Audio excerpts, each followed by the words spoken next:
हाँ जी, कल हमने खत्म किया था एप्लीकेशन पार्ट ऑफ इंटीग्रेशन जो +2 लेवल तक का है ना। आज हम करेंगे double triple integration.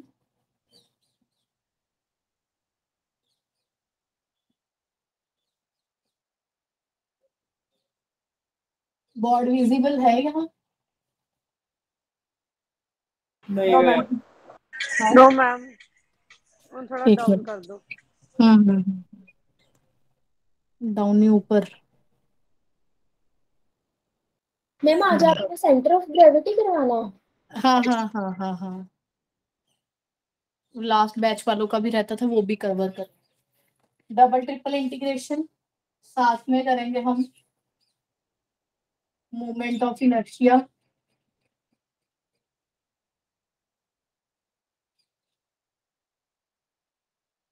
Plus centre of gravity.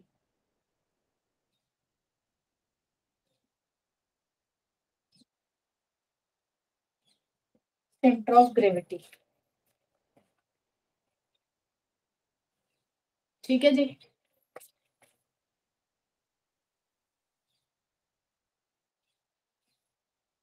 तो सबसे पहले हम स्टार्ट करने वाले हैं डबल ट्रिपल इंटीग्रेशन, क्योंकि उसी की हेल्प से फिर मूवमेंट और सेंटर ऑफ ग्रेविटी कवर होगा। सबसे पहले डबल इंटीग्रेशन देखो।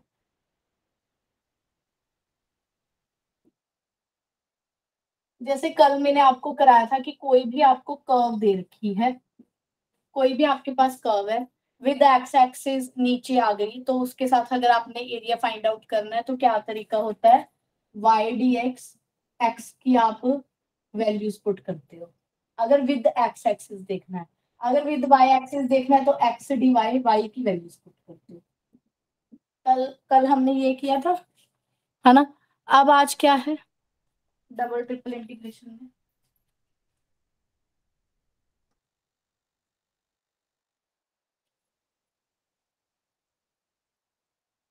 डबल इंटीग्रेशन ऐसे यूज होती है। आपको F X comma Y function दिया गया होगा, इसका आपने double triple integration double integration निकालना है dx dy के साथ, ठीक है।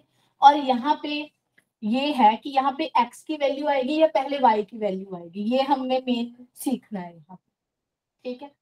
तो डबल इंटीग्रेशन हमारे पास ये आ गया। अगर तो हमें स्पेशली फंक्शन दे रखा है तो डबल इंटीग्रेशन ऐसे निकालेंगे, ठीक है। एक तो इस टाइप का क्वेश्चन आता है। सेकेंडली हमें बोला गया वो कि एरिया निकालो, जैसे area X square plus Y square equal to are square. इस सर्कल का एरिया निकालना है। अब ये सर्कल विद रेडियस आर है, अगर होल का एरिया निकालना है, हाँ जी, इसमें अगर छोटा सा पार्ट मैं अगर लूं तो उस छोटे पार्ट का एरिया क्या होगा, डेल्टा ए, ठीक है।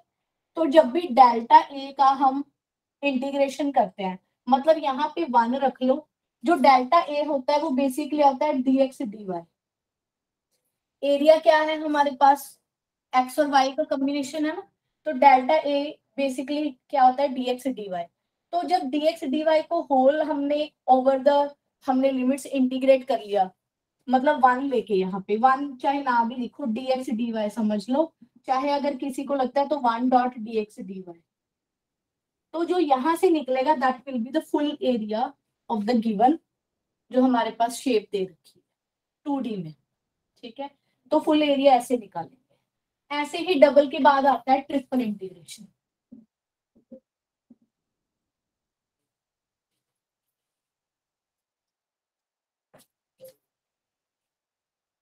डबल के बाद आता है ट्रिपल इंटीग्रेशन। सेम ट्रिपल में भी क्या है, या तो मुझे दिया होगा एफ एक्स वाई जेड मुझे दिया होगा, तो साथ में dx dy dz लिख के हम इसका इंटीग्रेट करेंगे। वही प्रॉब्लम की एक्स वाई जेड कैसे आएगा वो भी बताती हूँ, ठीक है।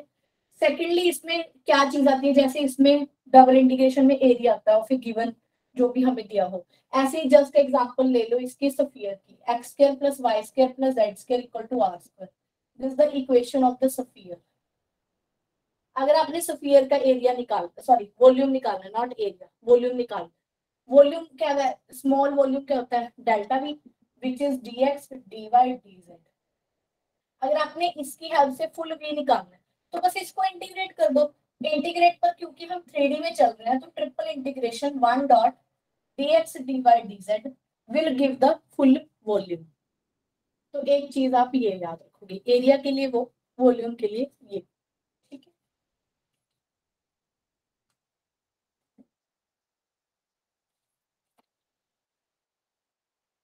अब मैं विद एग्जांपल आपको बताऊंगी कि एक्स और वाई कैसे लेना है।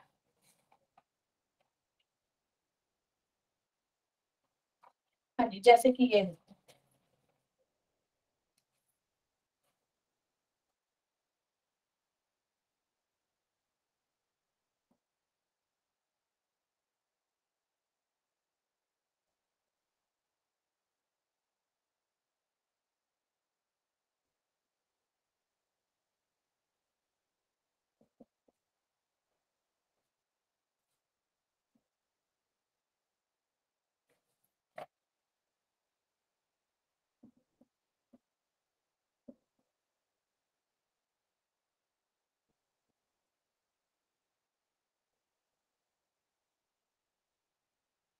हाँ जी, जैसे ये क्वेश्चन है, this is your 100th question of the assignment.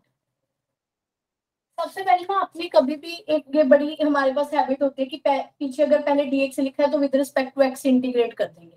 ऐसा कभी नहीं होता। पहले आप फर्स्ट वाला इंटीग्रेशन देखो, यहाँ पे आपको यहाँ पे क्या क्या दिख रहा है, x और y है, क्या मिसिंग है जल्दी से बताओ, यहाँ पे क्या मिसिंग है, Z z। तो ये Z z मिसिंग, तो z की वैल्यू है, ठीक है। अब देखो जब एक बार हम z की वैल्यू निकाल लेते हैं, फिर अब आप दिमाग में z बस बाहर कर दोगे क्योंकि z आ गया। अगर z आने के बाद we left with X Y only, बस ये याद रखो। अब मेरे पास x और y ही बचा है। अब यहाँ पे क्योंकि x अपीयर हो रहा है तो ऑब्वियसली ये किसकी लिमिट होगी, फिर y की। अब z को भी भूल जाओ y को भी भूल जाओ, तो पीछे बचा क्या, x, ठीक है।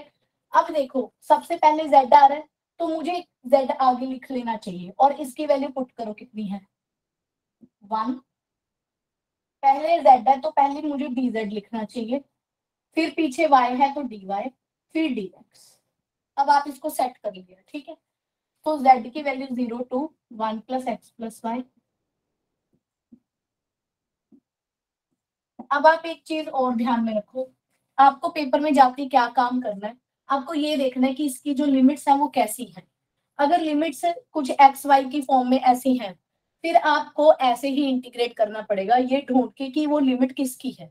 जैसे मैंने ढूंढा ये z और y और x की है, ठीक है। जस्ट सपोज कि यहाँ पे 0 to 1, 1 to 2, 3 to 4 होता है ऐसे करके, फिर आपको ये काम करने की जरूरत नहीं है, ठीक है। पेपर में यही चीज आपको ध्यान में रखनी है। अगला क्वेश्चन उसी पे बेस्ड होगा, पहले ये सीख लो, ठीक है। अब आपको विद रिस्पेक्ट टू z ही इंटीग्रेट करना है। हाँ जी, 1 विद रिस्पेक्ट टू z कितना आया, z ओनली, z आगे इंटीग्रेट करके वैल्यू क्या पुट करोगे, 0 से लेके 1 प्लस एक्स प्लस वाई। पीछे दो इंटीग्रेशन बच गई, y equal to 0 to x from 0 to 1, पीछे आ गया dy and then dx। Put करो कितना आया, जब आप ऊपर और माइनस नीचे वाली वैल्यू पुट करोगे, नीचे तो 0 ही है, so you will get 1 plus X plus Y, यही आ गया पुट करके। अब इसको विद रिस्पेक्ट टू किसके करना है, y के। हाँ जी, with respect to y integrate करो। 1 का कितना आएगा, y, y x के साथ, x तो x एज y कांस्टेंट है। अब जब आप विद रिस्पेक्ट टू y कर रहे हो तो x एज ए कांस्टेंट है, x को बाहर ले लो, x के साथ फिर क्या बैठा, 1। 1 का कितना आया बच्चे, फिर से y, y का कितना आया, y स्क्वायर बाय 2। ठीक है, जो आपका इंटीग्रेशन करके आया उसमें 0 टू x पुट कर दो, फिर इंटीग्रेशन बच गया x from 0 to 1 and then dx। ठीक है जी, हाँ जी। अब यहाँ पे आप किसकी जगह पहले वैल्यू पुट करनी है ये याद रखना। ऊपर with respect to y integrate किया था तो हर जगह y की जगह क्या रखोगे, x, और y की जगह क्या रखोगे, 0। हाँ जी, y की जगह x रखो, x प्लस y की जगह x रखा तो x स्क्वायर, y की जगह x रखा तो x स्क्वायर बाई 2। 0 पुट करोगे y की जगह तो 0 ही आएगा, तो x की वैल्यू 0 टू 1 dx, ये आ गया। अब इसको इंटीग्रेट करो with respect to x, x का कितना आया, x square by 2, x square का इसका 0 टू 1, ठीक है, 0 टू 1 करो, 1 वन को आंसर आ रहा है मैम। हाफ, 1/3 1/6 बाकी सारे 0। 6 एलसीएम लिया तो आया 3 प्लस 2 प्लस 1, 6/6 आंसर इज 1। तो ए ऑप्शन मेरा आंसर है। 100 का क्या आएगा, ए ऑप्शन। देखो जी, अगर यहाँ तक कुछ पूछना है, सबको समझ आया कि कैसे इसकी लिमिट्स लेनी है। अभी भी अगर नहीं क्लियर है तो पूछ लो, कोई इशू नहीं। अगर किसी को नहीं समझ आया तो पूछ लो। क्लियर है यहाँ तक? Yes ma'am. Yes ma'am.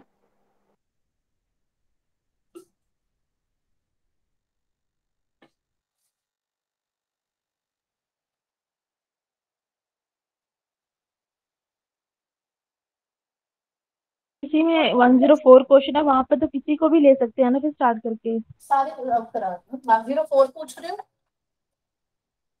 Yes ma'am. 104 ही करा देती हूँ पहले।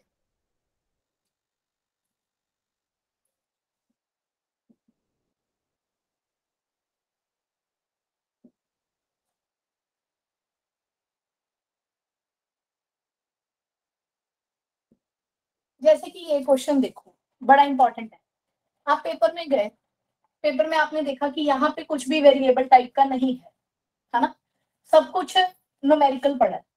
तो ऐसे केस में क्या है, आप इंटीग्रेशन ऑफ dx अलग कर लो। अब जब यहाँ पे कुछ नहीं पता चल रहा, जैसा ही ऑर्डर दिया होगा वैसे ही आंसर आएगा।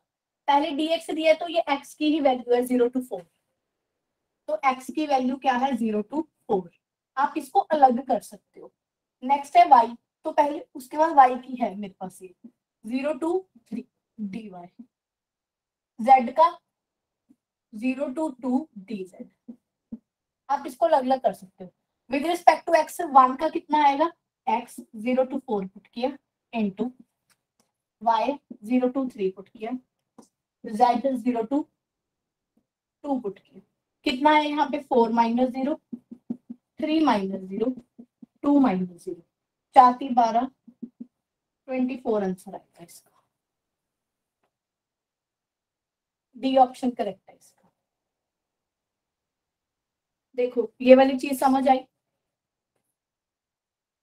पहले इसको Yes, देखो ma'am. फिर एक और कराते हैं इसके साथ। मैम अगर कांस्टेंट में सीधा ही मल्टीप्लाई कर दें वैसे भी तो आ ही रहा है। कैसे? जैसे वैसे इंट्यूशन के लिए 4 3 का 12, 12 2 का 24। वो मैं इसलिए नहीं करा रही, मैं अभी बताती हूँ कि वो मैं किस लिए नहीं करा रही। अब ये क्वेश्चन कराऊंगी फिर आप बताना, ठीक है? ठीक। ऐसा कोई ऐसा इलॉजिकल हम कोई रट्टा नहीं मारेंगे जिससे पेपर में जाके प्रॉब्लम हो जाए।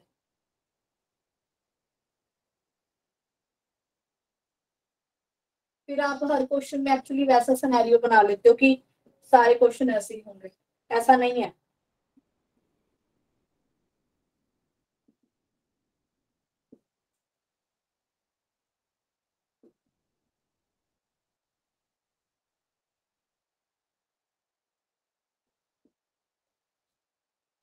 जैसे ये वाला क्वेश्चन देखो, अब यहाँ पे भी तो न्यूमेरिकल वैल्यूज है। अमित पहले आप ही बोल रहे थे ना, हाँ जी, पर मैम पहले में 0 है ना, 4 - 0 0 ही आएगा। चाहे अगर मैं 0 कर दूं तो,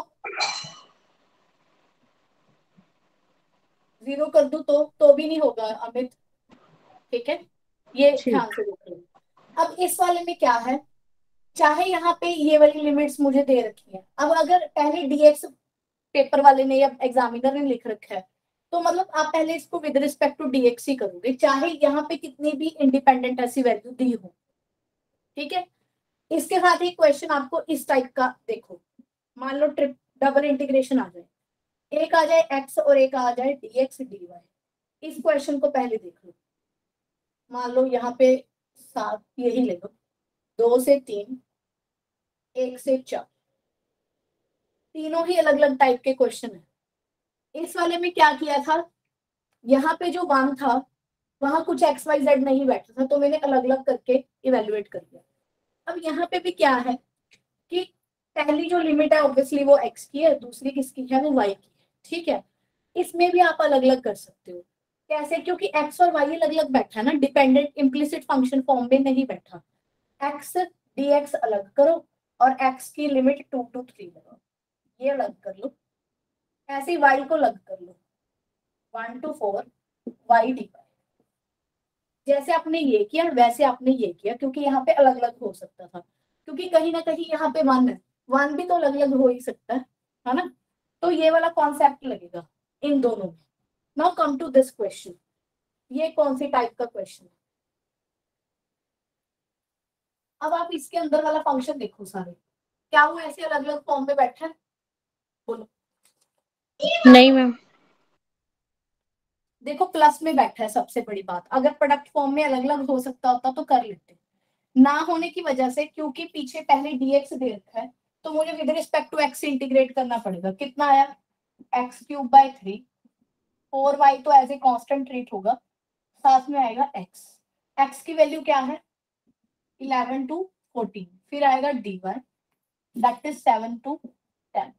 हाँ जी, x की जगह 14 पुट करो, 14 का क्यूब बाय 3, x की जगह पुट किया 4 into 14 into y, है ना। विद रिस्पेक्ट टू, अब इसको सॉरी -11 भी करना है, -11³/3 माइनस y की जगह 11 रखा तो 44, सॉरी 44y, ठीक है। हाँ जी, साथ में dy 7 to 10, इसको अलग कर लो क्योंकि ये कांस्टेंट है। कितना आया 14 का क्यूब -11³/3, ये आ गया 96y -44y करना, कितना आया 52y आ गया, साथ में dy, ठीक है। 56y नहीं है, क्या 56y minus 44y, 14 4s are 56। 56 -40 कितना आ गया, ये 12 आ गया ना, 12 आ गया। अब a³ - b³ का यहाँ पे फॉर्मूला लगा दो, a - b a² plus ab plus b²। इसको करना जरा शॉर्ट, बताना कितना आया, 14 - 11 ये इसके साथ कट गया, 7 to 10 -12y/dy। हाँ जी, ये बताना नरिंदर करके कितना आया, with respect to y integrate करो, है तो ये कांस्टेंट, तो मैम कांस्टेंट 196 प्लस 121 प्लस 154 ऐड करके बता दो। 471 200 मैम प्लस 471 12 नहीं आएगा, 12 प्लस द क्या 471 आएगा मैम। 471 आ जाए। 471, ठीक है। अब जब आप इसको इंटीग्रेट करोगे तो y आ जाएगा, साथ में -12y है, तो 12y²/2 आ गया, ठीक है। इंटीग्रेट कर दिया, y की वैल्यू 7 टू क्या पुट करनी है 10, ये आ गया 471। मैम 12 नहीं प्लस द होगा, प्लस 12y आएगा। +12, ये काट के कितना आ गया 6, 10 माइनस 7, यहाँ पे +6, वाई स्क्वायर की वैल्यू 100 माइनस 49, ये आ गया 3, 471 इंटू 3, 51 इंटू 6, ये आ गया 3, 14, ये आ गया 9, 1, 7, 171. ये ए आंसर आता है। आया कुछ समझ में कि कैसे करने हैं क्वेश्चन? अगर तो अलग अलग हो सकता है, एक्स वाई दिया हो तो अलग अलग हो सकता है, 1 दिया है तो अलग अलग हो सकता है, ऐसे केस में अलग अलग नहीं हो सकता, फिर आपको ऐसे इवेलुएट ही करना पड़ेगा। समझ आई? हाँ अमित। हाँ जी।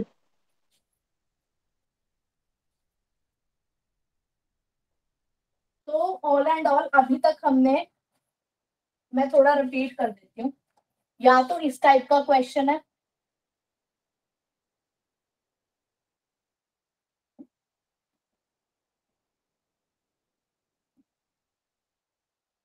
हाँ जी जल्दी से बताओ ये किसकी लिमिट है? वाई की। वाई की। देखो एक्स वाई में क्वेश्चन है, एक्स यहाँ प्रेजेंट है, तो ये वाई की लिमिट है, पीछे किसकी बची? एक्स की। ठीक है, अगर क्वेश्चन ऐसा आ जाए,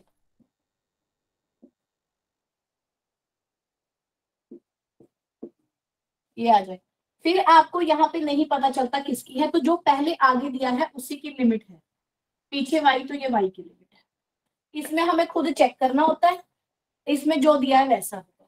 ठीक है, और ये क्वेश्चन अलग अलग करके नहीं हो सकता, अलग अलग नहीं हो सकता, ये हो सकता है dx वाला अलग, dy वाला अलग।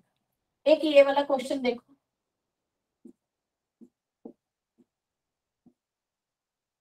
एक ये वाला क्वेश्चन भी अलग अलग हो सकता है, जैसे ये किया था x के साथ dx। मैम कुल मिला के कह सकते हैं अगर एक्स वाई मल्टीप्लीकेशन में आ गए, बीच में हाँ, कोई अगर प्लस माइनस सेपरेट का हो साइन सकते नहीं हैं, है। मल्टीप्लाई लगा लो या कह सकते हैं सेपरेट, जैसे अब ये लगाओ e raise to power x plus Y हो, मल्टीप्लाई में नहीं है।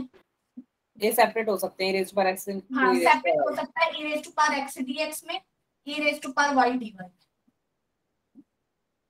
तो कर सकते हैं ऐसे अगर सेपरेट आउट हो जाए। ठीक है,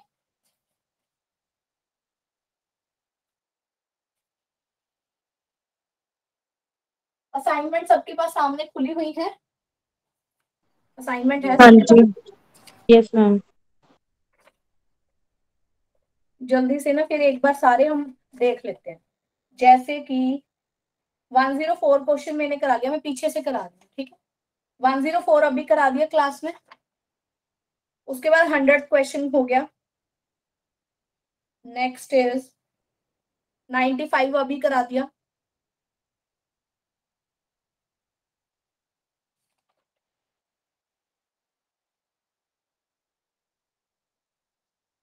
चलो जल्दी से ये वाला करके बताओ।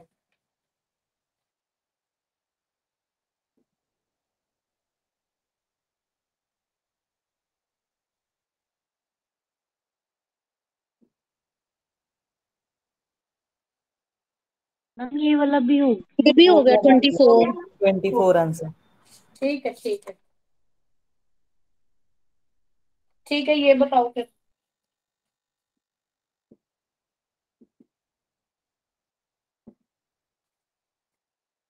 56 है ये। 20 आंसर। हाँ जी 20 आंसर आएगा। 56 का आंसर कितना आएगा? 26। कैसे? dx का इंटीग्रेशन अलग कर लेंगे, dy का अलग से। ठीक है, तो यू विल गेट 20। अच्छा अब ये बताओ सारे करके, 55th क्वेश्चन है।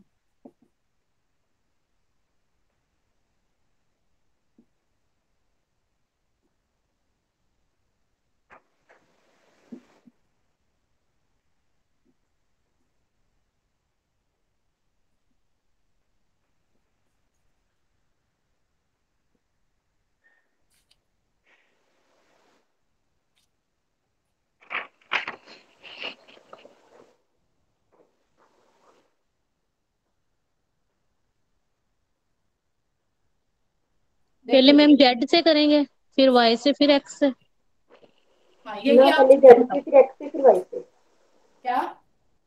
पहले फिर जेड से करेंगे फिर एक्स से करेंगे फिर वाई से करेंगे। हाँ जी, पहली बात तो सेपरेट आउट नहीं हो रहा। फिर पहले अगर z की लिमिट है तो विद रिस्पेक्ट टू z करना है, तो z आगे ले करो।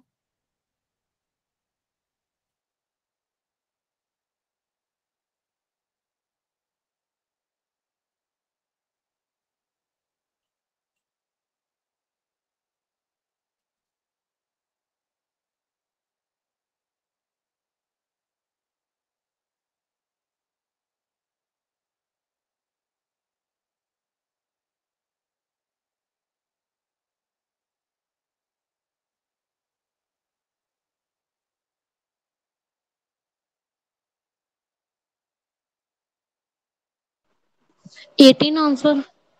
यस 18। 18 ठीक है।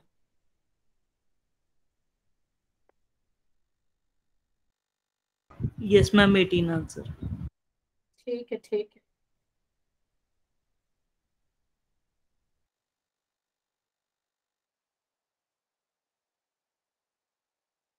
कर लिया सबने?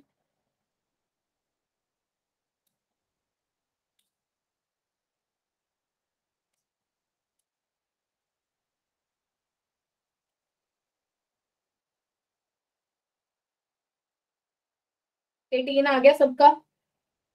Yes ma'am. हाँ जी, नेक्स्ट देखो।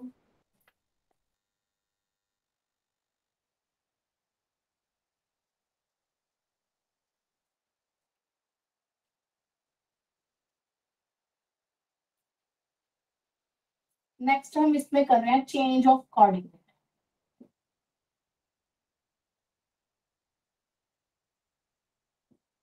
अब चेंज ऑफ कोऑर्डिनेट का मीनिंग क्या है? जस्ट सपोज कि आपके पास कार्टेशियन कोऑर्डिनेट थे एक्स वाई, आप इसको चेंज करना चाहते हो पोलर फॉर्म में। पोलर फॉर्म कौन सी होती है? आर एंड थीटा वाले, उसमें चेंज करना चाहते हो तो कैसे करेंगे? ये आप किस में आ गया? डबल इंटीग्रेशन में, X Y changes to R and theta. इसके बाद 3D में आ गया एक्स वाई जेड, आप change, that is Cartesian coordinate. इसको क्या बोलते हैं? Cartesian coordinate. अगर आप चेंज करना चाहते हो सिलेंड्रिकल कोऑर्डिनेट में, सिलेंड्रिकल कोऑर्डिनेट में क्या होता है? एक्स की वैल्यू क्या होती है? R cos theta, are sine theta, Z की वैल्यू जेड। ठीक है। और ऐसी पोलर फॉर्म में क्या होता है? एक्स की value r cos theta, y की value r sine theta. Last one, जैसे ये डबल का ट्रिपल का है, ऐसे ही ट्रिपल का एक और है, X Y Z changes to spherical coordinate.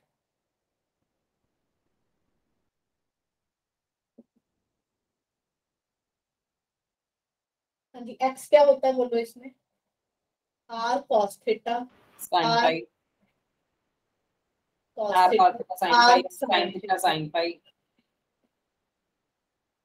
देखो लिखने का तरीका क्या है, पहले कॉस याद रखो, आर कॉस थीटा 2 बार आर साइन थीटा।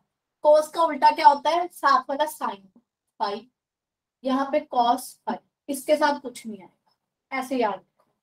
अच्छा, अब इसमें जो आर की वैल्यू है स्फेरिकल है, तो आर की वैल्यू 0 टू समथिंग रेडियस ए होती है, थीटा की वैल्यू 0 टू पाई होती है, और पाई की वैल्यू 0 टू 2 पाई। अब पोलर फॉर्म में भी क्या है? एक्चुअली ये सर्कल के लिए ज्यादा यूज होता है। जब भी आपको कोई क्वेश्चन डबल इंटीग्रेशन का जब आपको देख के क्वेश्चन लगे कि ये सर्कल का क्वेश्चन है, तो आप ये यूज करोगे। थीटा अगर आप चारों क्वाड्रेंट का देखते हो तो थीटा की वैल्यू 0 टू 2 पाई होती है। अगर फर्स्ट क्वाड्रेंट की बात कर रहे हो तो थीटा क्या होगा? 0 to pi by 2, first quadrant theta की वैल्यू 0 टू पाई बाय 2। अब इसको चेंज कैसे करना है वो देखो। जैकोबियन यूज होता है जब आप एक्स वाई को आर एंड थीटा में बदलना चाहते हो तो आप जैकोबियन यूज करते हो। जैकोबियन क्या होता है? This is called Jacobian. जिसको मतलब इंटरेस्ट है सुनने में वो सुन लो, ठीक? तो कोई सीधा याद भी रख सकता है, ठीक है? जब आप इसका जैकोबियन निकालोगे तो एक्स को with respect to R partial derivative करो, cos थीटा, और विद रिस्पेक्ट टू थीटा किया तो आर cos थीटा। जब y को विद रिस्पेक्ट टू आर किया तो sin theta, with respect to theta किया तो, एक मिनट, हम साइन का माइनस कॉस थीटा आना था। हाँ, इसका किया आर cos थीटा। जब आप इसको करोगे इवेल्युएट तो ओनली आर वैल्यू आएगी, ठीक है? तो इस केस में बस आपको ये समझना है कि इसमें जो जैकोबियन की वैल्यू है वो क्या रहती है, आर। कई बार पेपर में पूछ लेता है कि जब आप x Y to R theta change करते हो तो जैकोबियन कितना आता है, आर आता है। कई बार पूछ लेता है पेपर में, ठीक है? अब मेन मुद्दे की बात देखो।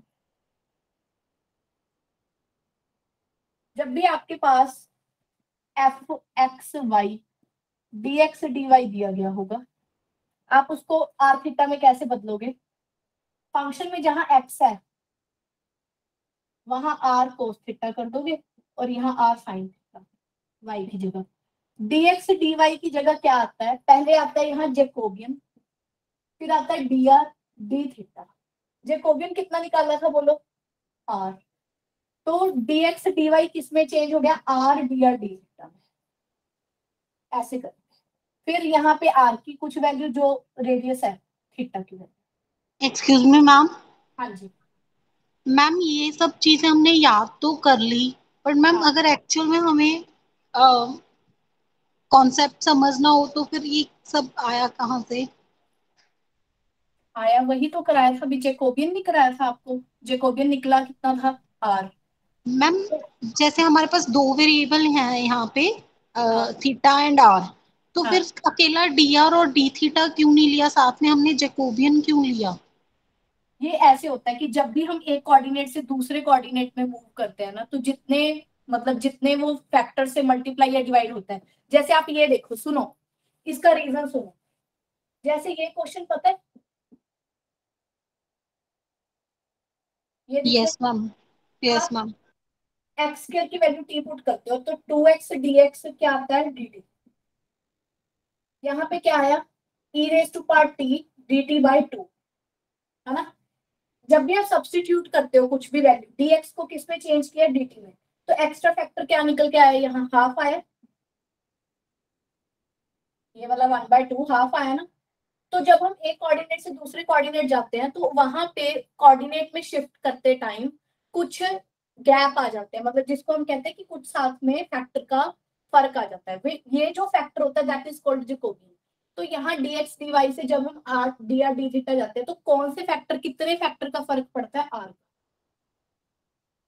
ओके यही मैम। वाला है सब्स्टिट्यूशन मेथड ही एक्चुअली। ये सब्स्टिट्यूट ही कर रहे हो ना। x की value r cos theta, y की value r sin theta. dx से dy को जब हमने जैसे यहाँ dx को dt में चेंज किया, कितने फैक्टर का फर्क आया था? हाफ। समझ आई बात की नहीं? Yes ma'am. ये फैक्टर का आप काम करता है। मैम आप एक लेक्चर इस पे भी लगा दोगे कि ये जो सिलेंड्रिकल कोऑर्डिनेट्स आए हैं जो हमने सिर्फ लर्न किए हैं वो आया कहाँ से? ये देखो बताती हूँ। सिलेंडर ये होता है, सिलेंडर ये होता है। सिलेंडर बनता कैसे है? आप एक्चुअली क्या करते हो, जैसे आपके पास प्लेट है, घर पे प्लेट्स होंगी, प्लेट आप रखते जाओ रखते जाओ। जब आप बहुत सारी प्लेट्स ऊपर तक रखते हो तो सिलेंडर बनता है कि नहीं, है ना?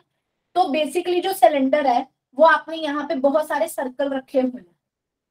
सर्कल की इक्वेशन क्या होती है? R cos theta are sine theta, parametric. पर उसको आपको कितनी हाइट तक रखना है बोलो? जेड हाइट तक रखना है, तो जेड की वैल्यू जेड। ये भी इसमें इंट्रोड्यूस होता है। आया समझ के नहीं? Yes ma'am. मैम और स्फेरिकल कोऑर्डिनेट्स पे बता दो।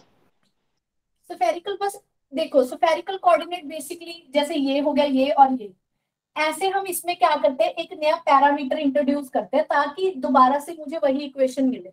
जैसे कि just suppose X square Y square equal to are square.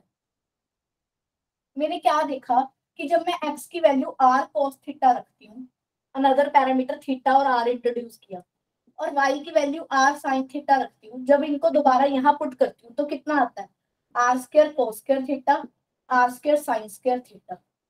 cos square sin square theta कितना हुआ 1, तो दोबारा से r स्क्वायर आ गया ना, आ गया ना।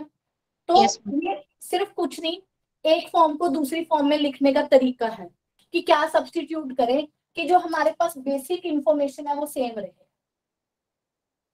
ऐसे ही है तो सिलेंडर ही था, पर उसको R cos theta R sin theta z introduce करने से एक नए पैरामीटर में उसको कन्वर्ट कर लिया। मैम ये स्फेरिकल कोऑर्डिनेट है, ये सही है? हाँ, क्या गलत लग रहे हैं? मैम नोट्स में एक क्रॉलरी है, उसमें कुछ और दिए हुए हैं। नहीं ma'am diagram wise spherical coordinates भी एक बार बता दो कि कैसे डिराइव होंगे। ये थोड़ा 3D में है, ऐसे कहूँ कि ये थोड़ा डिफिकल्ट है ये करने। इसका तो मैं इन दोनों का एक्सप्लेन कर दिया। ये इसमें ऑक्टेंट वगैरह आ जाते हैं ना सारे, फाई और थीटा। Okay ma'am.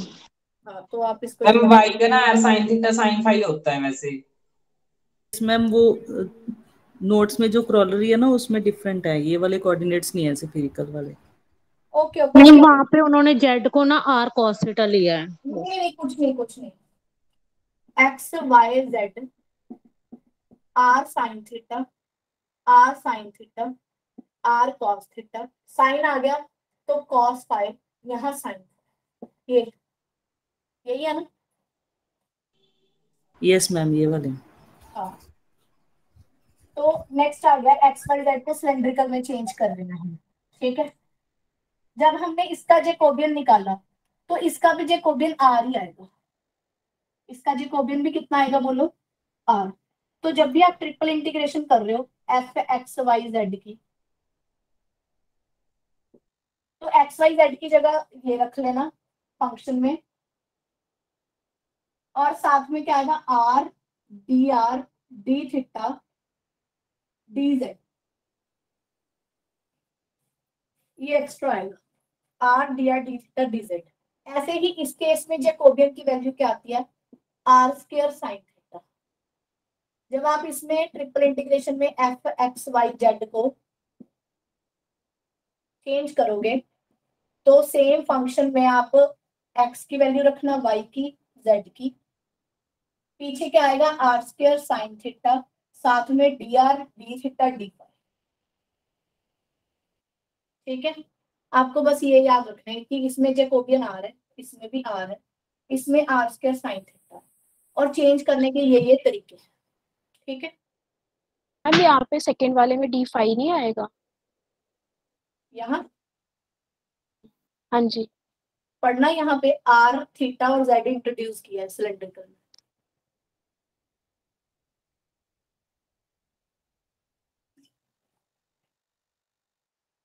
मैम जो स्फेरिकल कोऑर्डिनेट्स में जैकोबियन है वो हम 3x3 का मैट्रिक्स बनाएंगे। हाँ जी, बिल्कुल बिल्कुल। इसमें आर थीटा जेड है, इसमें आर थीटा फाई है। ठीक है, तो x को with respect to r, with respect to theta and with respect to phi. बिल्कुल बिल्कुल बिल्कुल। ओके।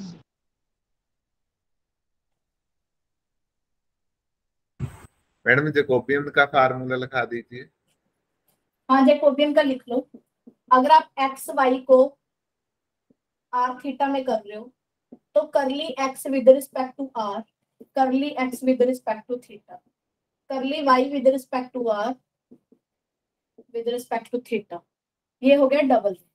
अगर आप एक्स वाई जेड को आर थीटा फाई में कर रहे हो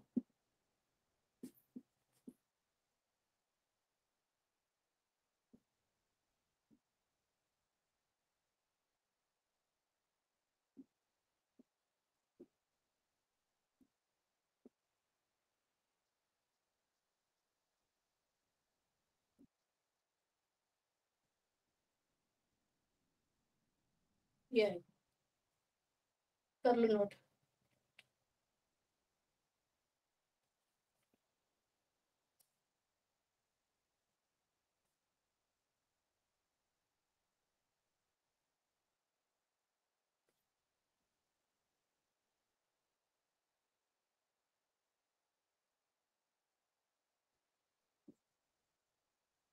मैम कल वाला लेक्चर अपलोड हो गया है? नहीं, मैं कर देती हूँ इसके बाद।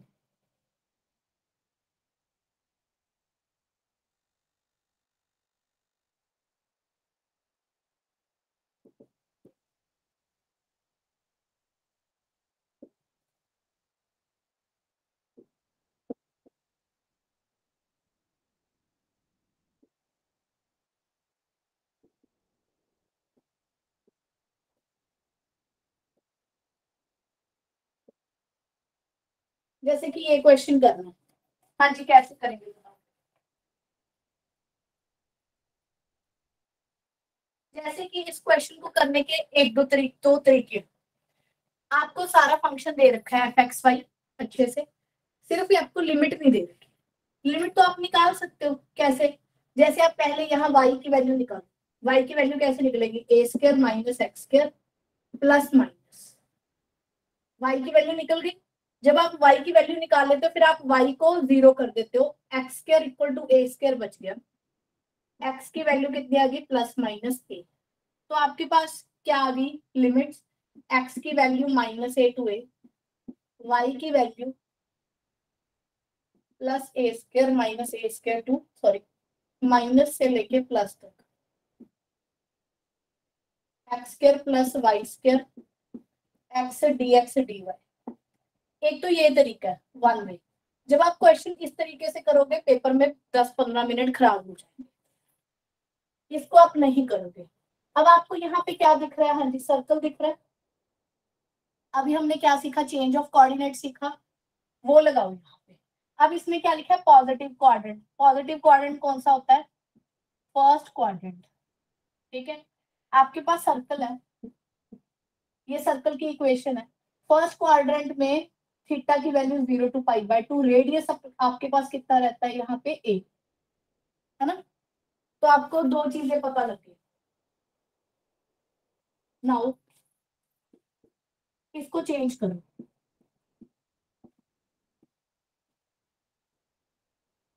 ये आ गया। कैसे चेंज करेंगे? क्या कहा था? x की जगह क्या रखोगे? r cos theta. कितना आया? r square cos square theta. y की जगह r square sin square theta. x की जगह r cos theta. dx dy की जगह क्या आएगा बोलो? r dr d theta. देखो आई समझ। अब क्या करोगे? r की वैल्यू क्या रखोगे? 0 to a रेडियस है, थीटा की वैल्यू 0 to π/2। ठीक है, हाँ जी। आर स्क्वायर कॉमन निकाला, cos square theta plus sin square theta is 1। तो ये आर स्क्वायर बचा। आर स्क्वायर को आर से मल्टीप्लाई किया, आर क्यूब cos थीटा, एक आर ये बैठा है आर dr d थीटा। ये आ गया।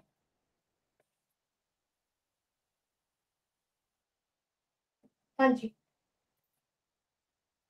आर की पावर 4 होगी।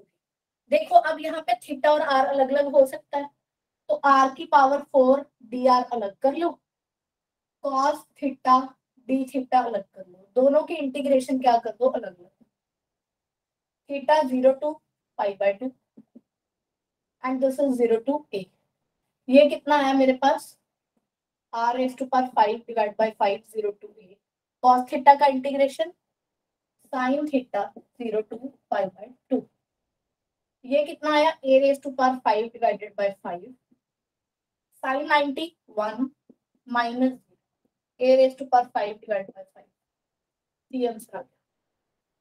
देखो सॉरी, पोलर कोऑर्डिनेट में चेंज करके इजी बना कि नहीं बना? क्वेश्चन हो गया ना इजीली, रेदर देन कि वो आप पहले वाले मेथड से करते, लंबी इंटीग्रेशन जाती है वैसे।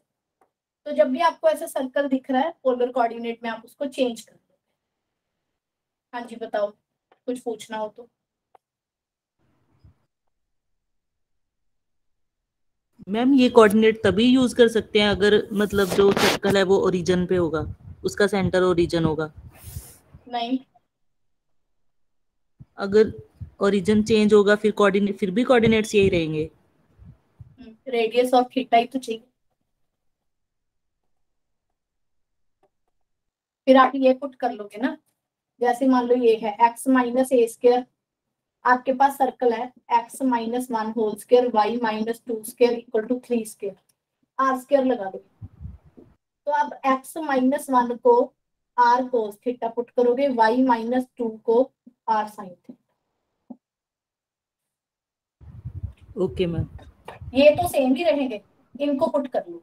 इनको पुट कर, अगर मैम वहां पे इधर हमें जैसे यहाँ पे x square plus Y square x था, तो यहाँ से फिर हम एक्स की value r cos theta minus 1 put कर लेंगे, +1 पुट कर लेंगे। +1 बिल्कुल बिल्कुल बिल्कुल। ठीक है मैम। क्वेश्चन 47 में दोनों में लिमिट 0 to पाई है। मैम हम लिमिट का कैसे लेंगे इसकी? क्या लिमिट कैसे लेंगे इसकी? जतिंदर दोबारा बोलो। इसकी लिमिट कैसे लेंगे फिर? ये 0 से तो होगी नहीं। क्यों, रेडियस तो 0 से ही होता है ना मैम जब x माइनस 1 से है, x माइनस 1 स्क्वायर। सुन लो 1x माइनस 1 का whole square y minus 2 whole square equal to r square, मतलब सेंटर कितना है इसका 1 2, x की वैल्यू 1 इसकी 2 विद रेडियस r, तो रेडियस 0 से लेके r तक ही है। क्या प्रॉब्लम है जतिंदर? ठीक है मैम। क्वाड्रेंट में प्रॉब्लम आएगी, क्वाड्रेंट नहीं कह सकते, फिर वो वैसे ही क्वेश्चन आएगा, फिर वो फुल सर्कल का पूछेगा तो 0 to 2 पाई ही चलेगा यार, इस पे क्वाड्रेंट की बात नहीं कर सकते।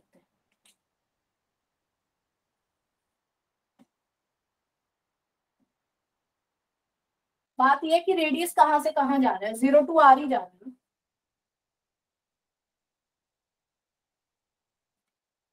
तो मैं अभी एक्चुअली हमने रेडियस वाले डिस्टेंस को ना बाउंड्री पॉइंट ले गया, हाँ, इस वजह से मैं मतलब कि उसमें कंफ्यूज था। कोई नहीं। अच्छा 48 हो गया, उसके बाद आ गया 47, देख लो अब इसके साथ कलर।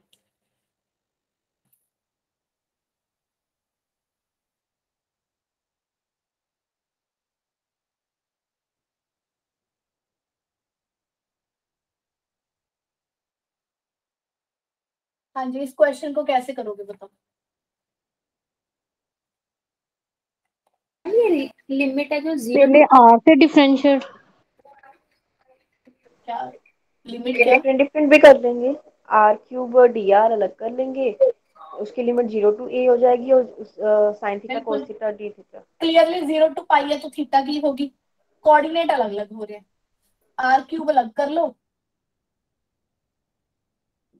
उसके बाद थीटा वाला अलग कर लो, साइन थीटा कोस थीटा है तो 2 से मल्टीप्लाई डिवाइड, साइन 2 थीटा बन जाएगा ना।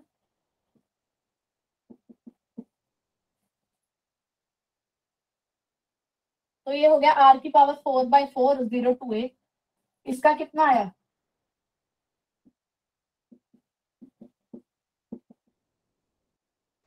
ये हो गया a raised to power 4/4 into -1/2 into 2 पाई करके 1, सॉरी 1/4 ही लिख लेते हैं इसको, पाई पुट करके 1 -1, 0 आंसर आएगा।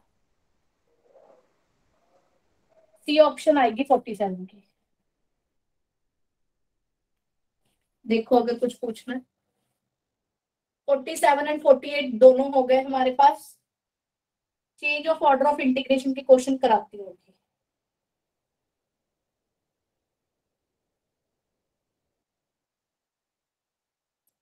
इससे पहले ना एक क्वेश्चन और कर लो, 53rd क्वेश्चन।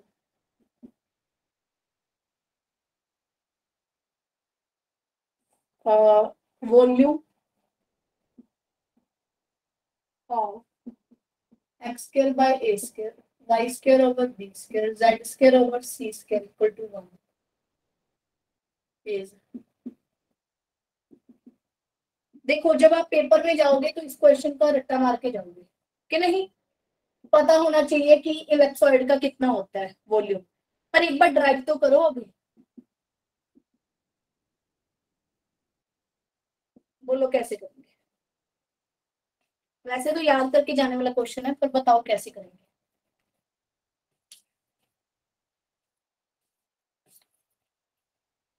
मैंने आपको क्या कहा था कि कोई किसी भी तरह की अगर हमें शेप दे रखी है उसका वॉल्यूम निकालना पड़ जाए तो कैसे निकालेंगे? Spherical polar coordinate. dx dy dz, पहले तो ये पता होना चाहिए ना 1d, this is actually 1 dot d, this will give you the v whole volume. पहले तो ये वाला कॉन्सेप्ट है। फिर dx dy dz, अब हम इसको किस में चेंज कर सकते हैं? स्फेरिकल कोऑर्डिनेट में। कोऑर्डिनेट में। हाँ स्फेरिकल में कर लो। तो मेरे पास क्या आया, स्फेरिकल में अगर आप x की value r sin theta cos phi, r sin theta sin phi, ऊपर r sin theta sin phi, r cos theta, ठीक है। हाँ जी, इसको चेंज करो। जो हमारे पास ए एलिप्सॉइड है, पहले इनु स्फीयर च चेंज करना है।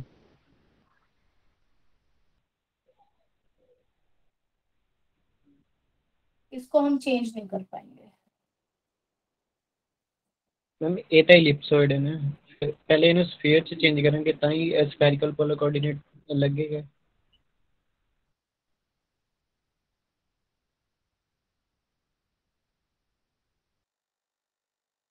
कर ही सकते हैं वैसे तो, एक्स वाई जेड को दिक्कत क्या है इसमें करने में?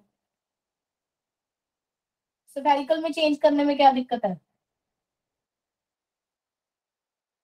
हाँ नरेंद्र, चलो कराओ तो उसमें देखते हैं, मैं और तरीके में देखता। बात यह है कि यहाँ एबीसी है, ये प्रॉब्लम है। स्फेरिकल हम तभी लगाएंगे अगर हमें स्फीयर दिया गया होगा, ये नहीं लगेगा। अच्छा एक मिनट, इस क्वेश्चन को यहीं रहने दो। पहले 2D में ये वाला क्वेश्चन करो। Area of x square plus Y square equal to are square is, हाँ जी वैसे तो इस सबको पता है कि ये क्या है, सर्कल। सर्कल का हम एरिया कैसे निकालते हैं बोलो? कि एरिया क्या होता है? I R square. इस क्वेश्चन को करो पहले डबल डबल की हेल्प से, जब आप एरिया निकालोगे तो dx dy आ गया।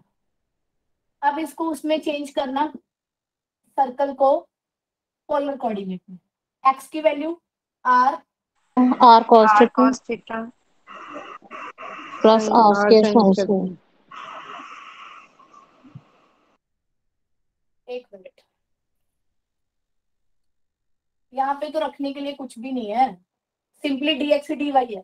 dx dy कितना आएगा? r dr d थीटा, है ही नहीं ना यहाँ पे कुछ है fx y। r की वैल्यू 0 टू कितनी जा रही है? r radius. थीटा की वैल्यू 0 टू 2 पाई, क्योंकि पूरा सर्कल है, पूरे क्वाड्रेंट में देखेंगे। हाँ जी, r का कितना आया integration? r square by 2, 0 to r put कर दोगे, r की जगह आ रही। थीटा 0 टू 2 पाई, ठीक है। इसका करके कितना आया? r स्क्वायर बाय 2 इंटू 2 पाई, 2 से 2 कट गया, पाई r स्क्वायर आ गया। देखो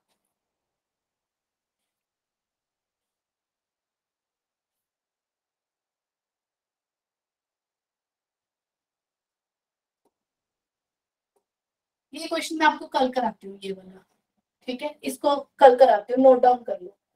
के एलिप्सॉइड वाला भी पढ़े।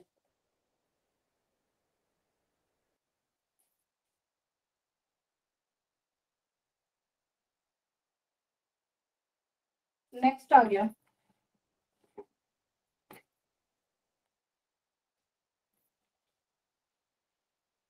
नेक्स्ट आ गया मेरे पास change of order of integration. अभी हमने किया change of coordinate, change of order आ गया of integration.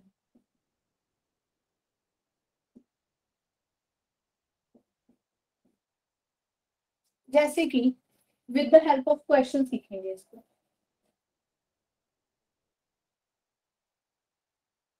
Zero to one,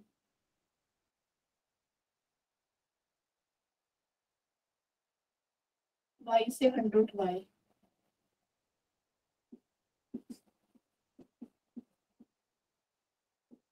ये आ गया।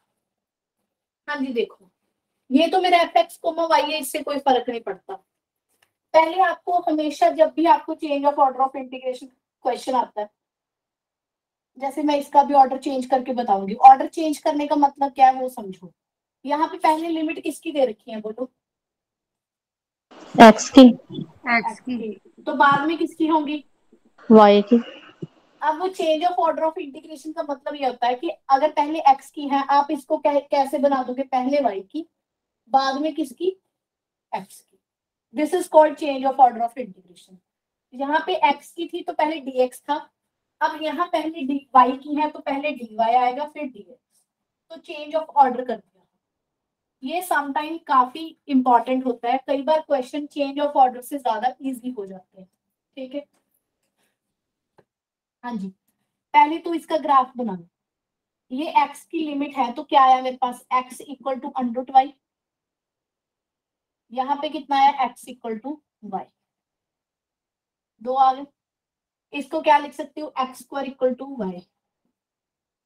डायग्राम बनाओ। X square equal to y कौन सा हुआ ग्राफ? ये वाला। एक्स इक्वल टू वाई कौन सा हुआ? ये वाला।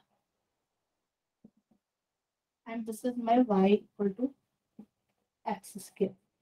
हाँ जी, यहाँ पे पहले किसकी वैल्यू चेंज हो रही है? एक्स की वैल्यू चेंज हो रही है। जब एक्स की वैल्यू चेंज होती है ना, एक्स की वैल्यू कैसे चेंज होती है कोई बताएगा? ये वाली लाइन ड्रॉ करने से एक्स चेंज होता है कि ये वाली लाइन ड्रॉ करने से? ये देखो, अगर आप ऐसे लाइन ड्रॉ कर रहे हो तो मतलब कि एक्स चेंज हो रहा है ना, एक्स यहाँ पे चेंज हो रहा है। यहाँ एक्स की वैल्यू कुछ और, यहाँ कुछ और। अगर आपने ऐसे लाइन ड्रॉ कर दी तो यहाँ तो एक्स फिक्स हो गया, जैसे मान लो 2। तो आप ये बताओ, आपको ये लाइन ड्रॉ करनी आनी चाहिए। ये बताओ सबसे पहले क्या चेंज हो रहा है? dx, पहले x की वैल्यू चेंज हो रही है ना, तभी तो x की लिमिट दी हुई है। तो लाइन कैसे ड्रॉ होगी बोलो? बोलो, ऐसे ड्रॉ होगी, हॉरिजॉन्टल। हॉरिजॉन्टल, ताकि x की वैल्यू चेंज हो जाए। अब जब ये लाइन ड्रॉ करते हैं तो ये पहले किसको मिली? ये लाइन पहले किसको मिली?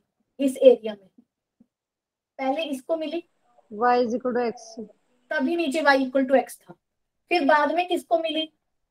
इस वाली कर्व को, तो ऊपर वो मिला। ठीक है, change of order of integration में क्या करना है? सेम ग्राफ ड्रॉ करके आपको लाइन जो है हॉरिजॉन्टल की जगह वर्टिकल कर देनी है। वर्टिकल करने से क्या होता है? पहले y चेंज होगा, है ना। अब ये देखो, जब ये लाइन ड्रॉ आप ऐसे करते हो तो ये पहले किसको मिलती है? नीचे वाली कर्व को मिलती है। नीचे वाली कर्व कौन सी है? ये y equal to x square. आपने यहां से निकालना भी क्या है? y की ही वैल्यू निकालनी है। तो y equal to x square आ गया। बाद में किसको मिली? ऊपर वाली को। ऊपर क्या है? y इक्वल टू एक्स, तो यहाँ आ गया x। ठीक है, हाँ जी। अब जब आप इन दोनों को सॉर्ट आउट करोगे, जैसे y equal to x square है, y इक्वल टू एक्स है, इक्वेट कर सकते हो ना, y x square equal to x. तो x की वैल्यू 0 और 1 आ गई। यहाँ x की वैल्यू 0 है, y की 0। यहाँ x की वैल्यू 1 तो y की वैल्यू 1। ऐसे यहाँ पे 0 0 1 1। अगर y की वैल्यू ये चेंज हो रही है तो x की वैल्यू कहाँ से कहाँ तक चेंज हो रही है? इन दिस एरिया, 0 से लेके 1 तक, है ना। अंदर सेम रहेगा फंक्शन।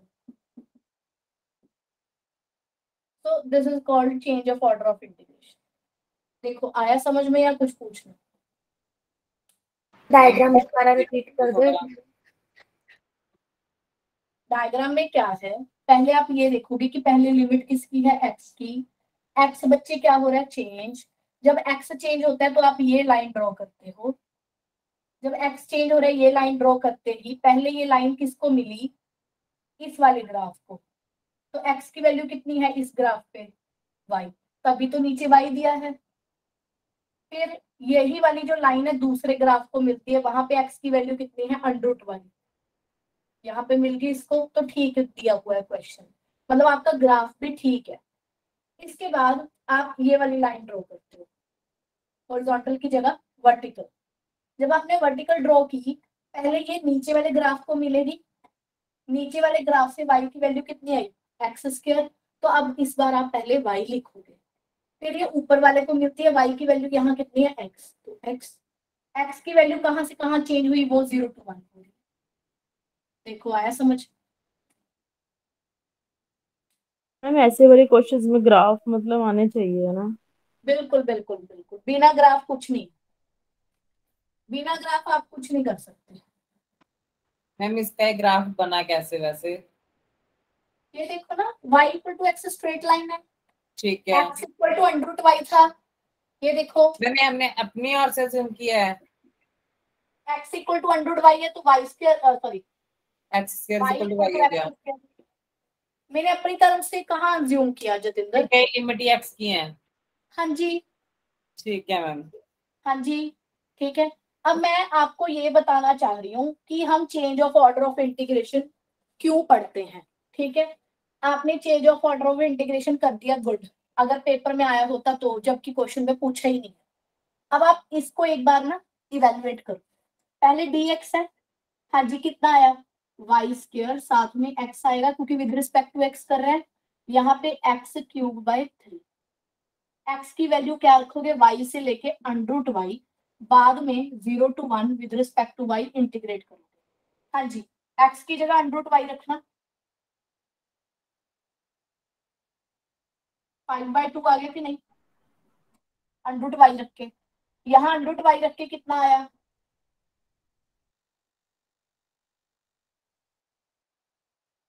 3/2 आया बाय 3। जब आपने यहाँ y रखा, माइनस वाई की cube, minus y cube by 3। ठीक है, फिर इसको दोबारा 0 to 1 इंटीग्रेट करोगे, ये आपके पास इकट्ठा करके आ गया -4/3y3। हाँ जी, इसका इंटीग्रेशन करके कितना आया, y raised पर 7/2 divide by 7 7/2 upon 7/2 plus y raised पर 5/2 y 5/2 divide by upon 5/2 minus 4 upon 3 y 4 upon 4 0 to 1 put कर दो, 2/7 ऊपर तो 1 ही आ जाएगा 7 बस। minus 0 2/15 plus 2 by -1/3 15 minus 1 upon 3 sort करो कितना आया, एक बार करना।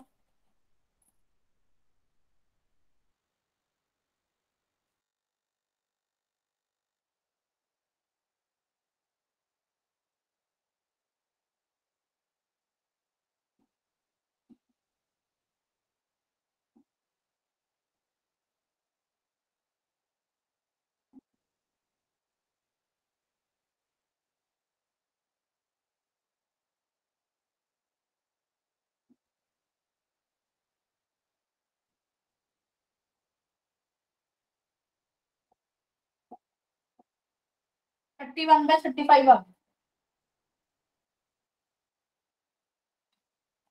ऑप्शन में तो नहीं है, कहाँ गलती हो गई।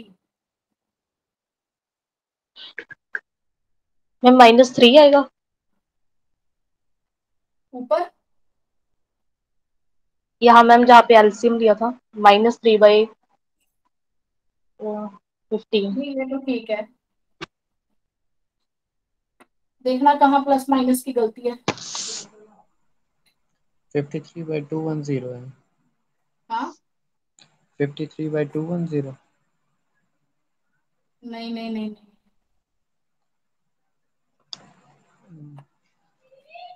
35/3 है। 3/35 आ रहा है।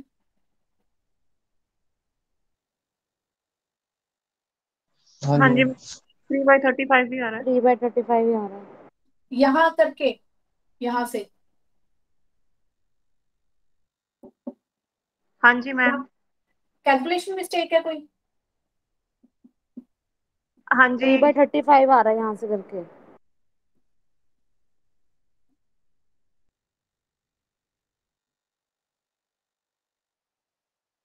मैम -4/3 -3/15 आएगा आंसर। -2/3 माइनस आएगा माइनस। -3/15। एक मिनट, कहाँ गलती हो गई है? -1/3 है ना।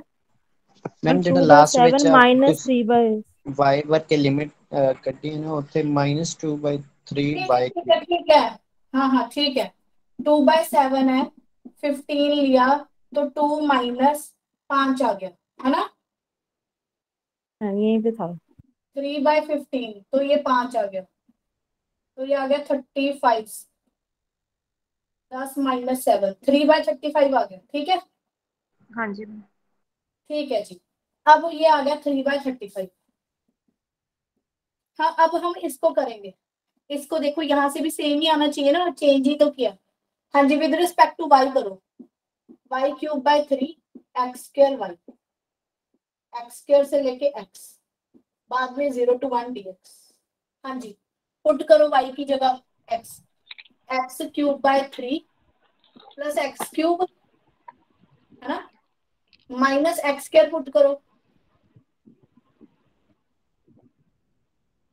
ये आ गया। ये इकट्ठा बन के कितना हुआ 4/3 x³।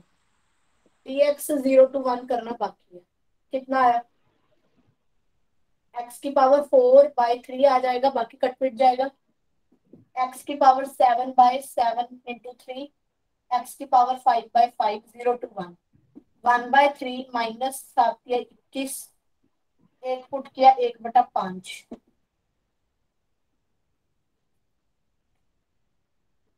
पहले इन दोनों को सॉर्ट कर लेते हैं।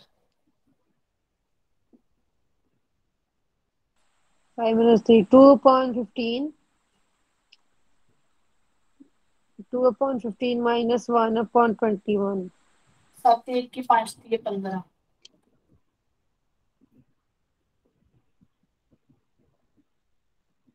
42 माइनस 15 कितना आया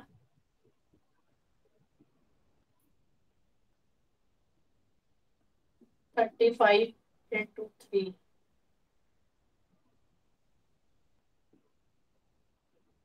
पहले दो ਨੂੰ ਕਰ ਲੈਂਦੇ ਤਾਂ ਈਜ਼ੀ ਹੋ ਜਾਂਦਾ ਹੈ। 7 - 1/21 आ जाएगा 6/21।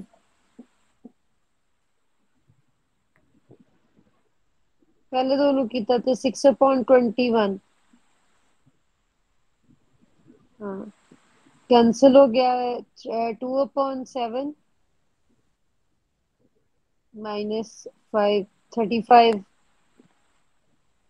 3/7। ये बताओ कैलकुलेशन वाइज ये इजी था कि ये, बोलो। सेकंड वाला इजी है बिकॉज ऑफ क्योंकि के सारी पीछे रूट इंटीग्रल कट पावर्स गया। है, इंटीग्रल पावर्स है। यस तो मैम। जब भी आपको यहाँ अंडरूट वगैरह दिखते हैं ना, तो हमेशा कैलकुलेशन यहाँ थोड़ी डिफिकल्ट होती है, तभी हम change of order of integration use करते हैं। कई बार तो पेपर में पूछा यही होता है कि इसको चेंज करो तो ये आंसर आएगा। ज्यादातर टाइम वहां से आंसर नहीं निकलता, तो हम इसमें शिफ्ट करके आंसर निकालते हैं। ठीक है जी, समझ आ गया order of integration, change of कैसे चेंज करेंगे, लाइन लगा के चेंज करना, हॉरिजॉन्टल वर्टिकल। एक क्वेश्चन और करा दूं इसका, यस थोड़ा मैम। सा एक और कर लो। चेंज करो और इंटीग्रेशन।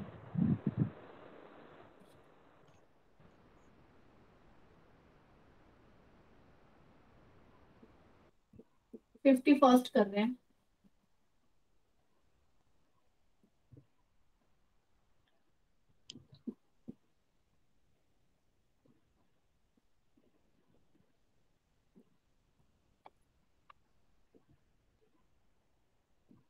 टाइम कितना हो रहा है 8:24। Okay okay.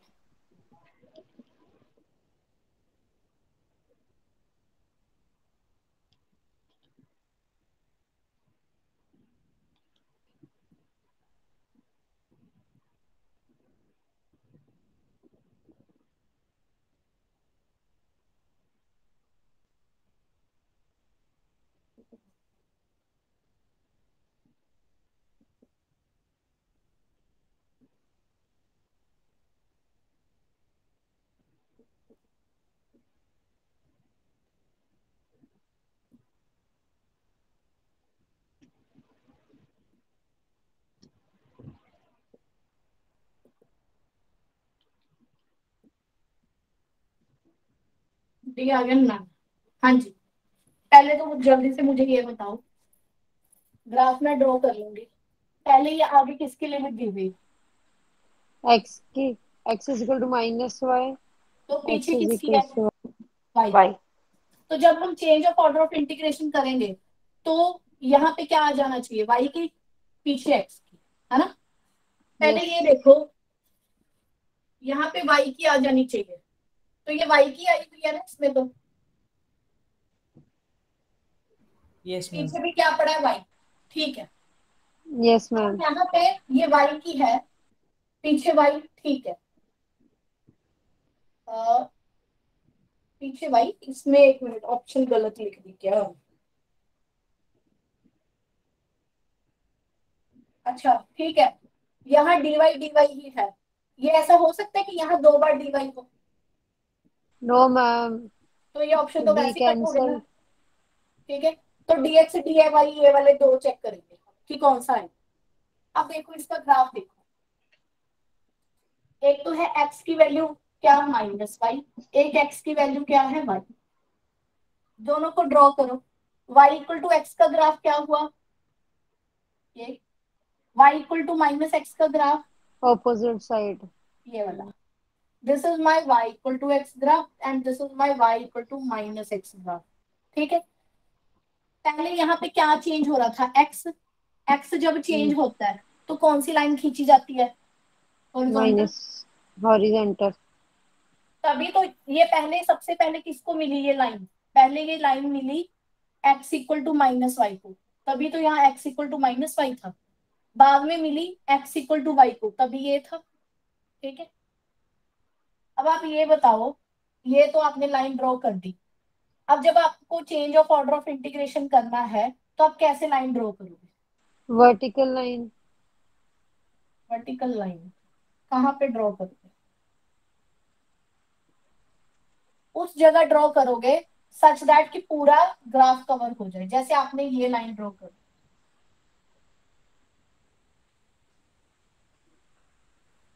ठीक है, या फिर ये नहीं करनी तो यही वाली लाइन ही ले लो,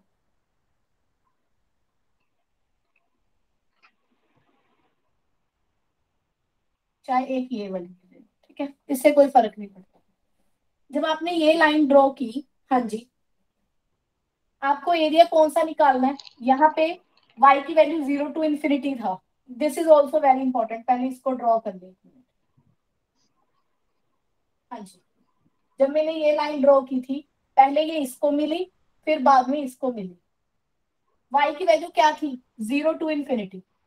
y की वैल्यू 0 टू इंफिनिटी कहाँ होती है बताओ,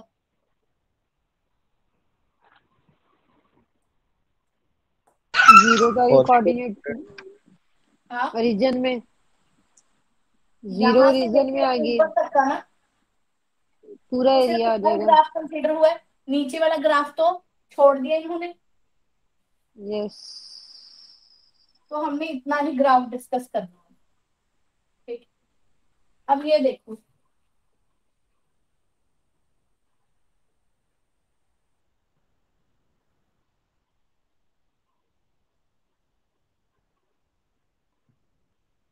माइनस इंफिनिटी टू इंफिनिटी,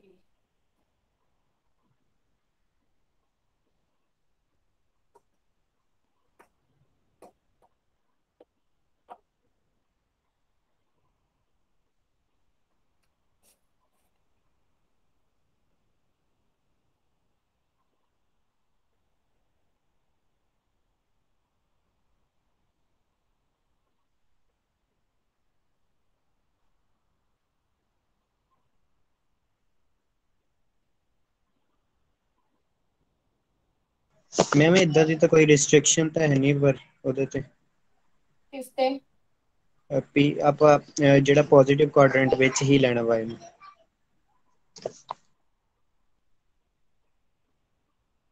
पर 0 टू इंफिनिटी दिता हुआ है ना, y की वैल्यू 0 टू इंफिनिटी कितनी होती है नरेंद्र। ਪਰ ਮੈਮ ਉਹ ਤਾਂ ਜਿਸ ਟਾਈਮ ਉਹ ਆਰਡਰ ਦੀ ਗੱਲ ਕਰਦਾ ਪਿਆ ਤਾਂ ਹੀ ਉਹਦੇ ਵਿੱਚ ਹੀ ਲੈਂਦਾ ਪਿਆ ਨਾ ਜਿਸ ਟਾਈਮ ਉਹ ਐਕਸਿਸ ਦੇ ਅਲੋਂਗ ਮੂਵ ਕਰਦਾ ਪਿਆ ਪਰ ਜਦੋਂ y ਦੇ ਅਲੋਂਗ ਮੂਵ ਕਰੇਗਾ ਫਿਰ ਤਾਂ ਚੇਂਜ ਆਏਗਾ ਹੀ।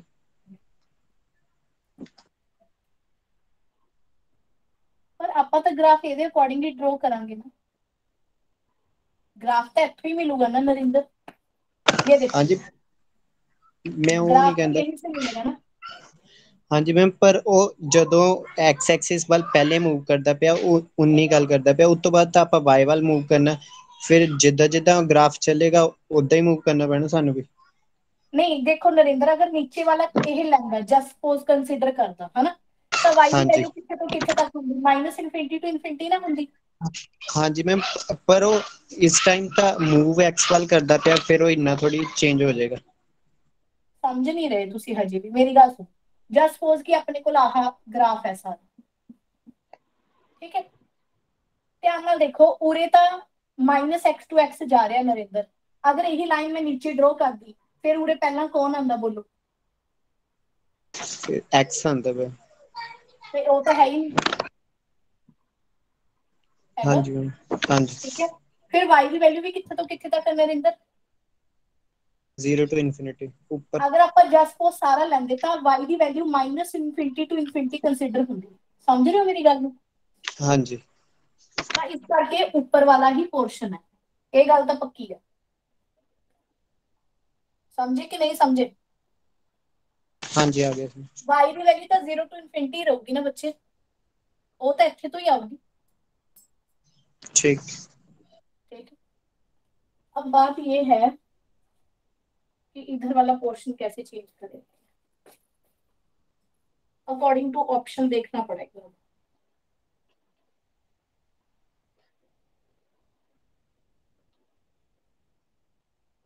यहाँ पे है सी ऑप्शन में -x to x, -minus infinity to infinity.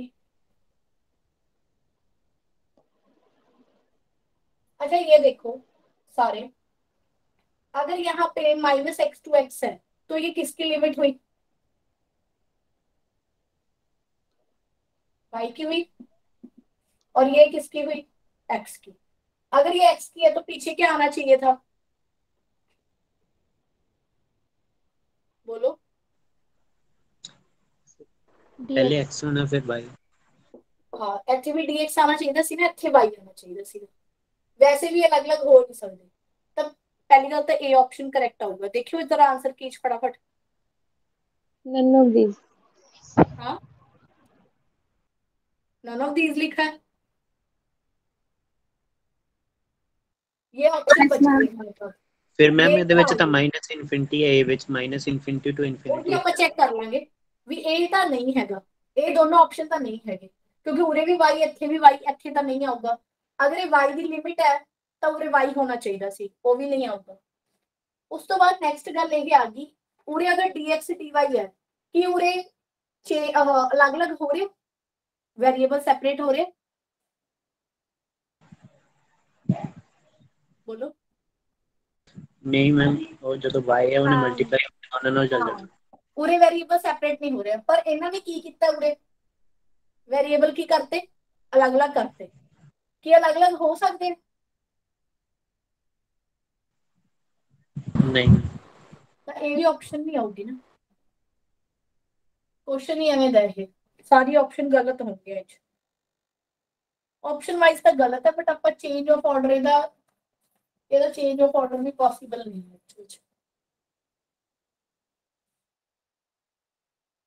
ਇਹਦਾ चेंज ऑफ ऑर्डर भी पॉसिबल नहीं, क्योंकि ਇਹਦੀ ਆਪਾਂ ਲਾਈਨ ਕਿੱਥੇ ਡਰਾ ਕਰਾਂਗੇ, ਇਹਦਾ ਪਤਾ ਕਿੱਦਾਂ चेंज ऑफ ऑर्डर ਹੋਊਗਾ? ਇੱਕ ਆਪਾਂ ਇਹਦਾ ਏਰੀਆ ਅੱਡ ਕੱਢਾਂਗੇ, ਇਸ ਦਾ ਏਰੀਆ ਅੱਡ ਕੱਢਾਂਗੇ।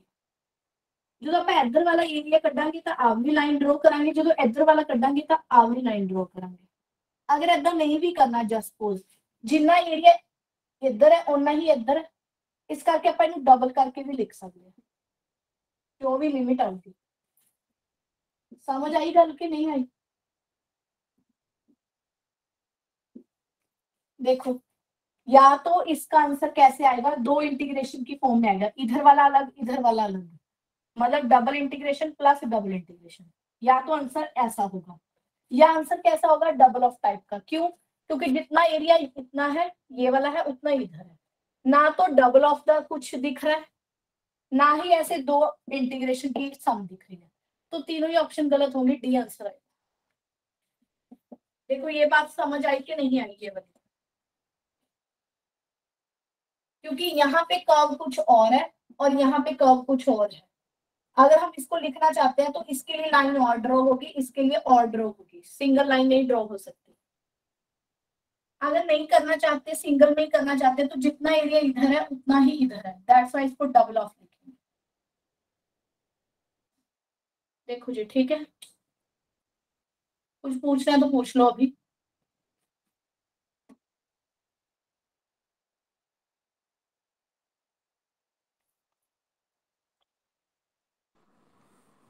मैम इस पर्टिकुलर टॉपिक का कितना वेटेज रहता है एग्जाम में? साइंस के लिए पूछ रहे हो कि मैथ्स के लिए? दोनों के ही बता दो। साइंस में तो आएंगे कम से कम 6 से 7 क्वेश्चन, मैथ्स में आएंगे 10-12 से ऊपर ही हो सकते हैं, कम नहीं होंगे। टॉपिक का पूछूं जैसे चेंज ऑफ ओरिजिन या मूवमेंट ऑफ इनर्शिया या ग्रेविटी? इसका कुछ नहीं कह सकते। देखो डिपेंड्स कि कैसे आता है। पूरा जो टॉपिक है इंटीग्रेशन हो गया, इनडेफिनेट, फिर आ गया डेफिनेट, फिर आ गया एप्लीकेशन, फिर आ गया डबल ट्रिपल, फिर आ गया मूवमेंट। यहां से मैथ्स वालों को एक क्वेश्चन आता है, डबल ट्रिपल से 2, और इस सारे में से मान के चलो कि 8 से 10 क्वेश्चन। साइंस वाले के लिए कहूं तो इस सारे में से 4-5 क्वेश्चन, इन दोनों को मिला के hardly maximum 2 question. Okay ma'am. ऐसे नहीं पता दोनों में से एक ही क्वेश्चन आए, बट आप ऐसे अगर एक ही क्वेश्चन छोड़ोगे साइंस वाले फिर तो कोई फायदा नहीं ना।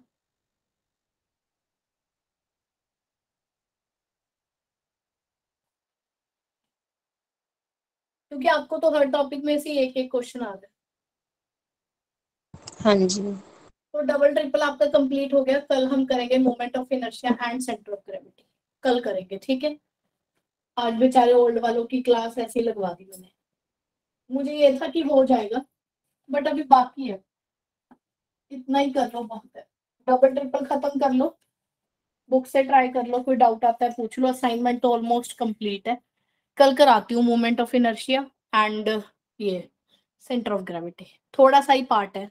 असाइनमेंट कल साथ के साथ सारी कर देंगे इसकी, ठीक है। Now you can leave the class.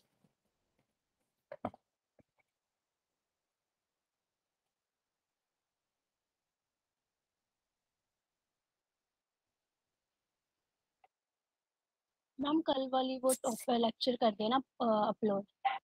हाँ ठीक है कर दूंगी।